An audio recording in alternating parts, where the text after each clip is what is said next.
Today is a happy day kasi I got my favorite. Hey, what is up guys? This is Jeff from the Philippines and we are here at Market Fiesta Market here at PGC Taguig. We are here to support my new favorite store, Churrostar, para sa kanilang grand opening.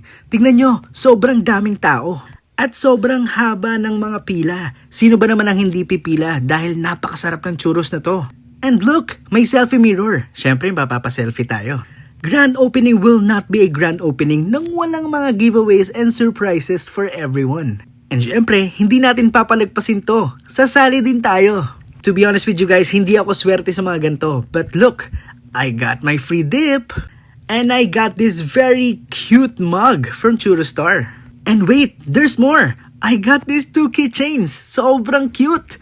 Nakapuso pa yung isa and yung isa naman may hawak na churros. And syempre, hindi natin papalagpasin tong araw na to nang wala tayong churros. I got this original churros pero I requested to remove the cinnamon flavor. I requested to remove it kasi may ubo tayo. Thank you so much Churrostar for all of this. And cheers to more success.